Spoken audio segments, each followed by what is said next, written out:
गोली चली देवरिया के चौक पर।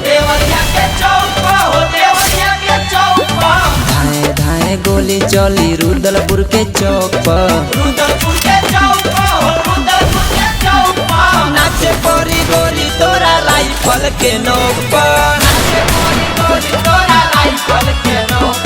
नाचे परी गोली तोरा राइफल के नोक पर।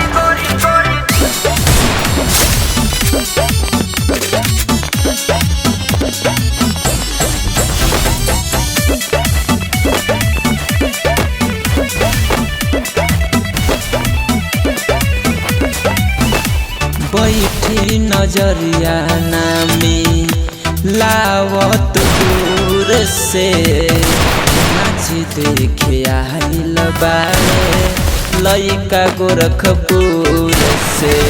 धाए धाए गोली चली भटनी चौक पर। धाए धाए गोली चली सलेमपुर चौक पर। नाचे परी गोली तोरा राइफल के नोक पर। नाचे परी गोली तोरा राइफल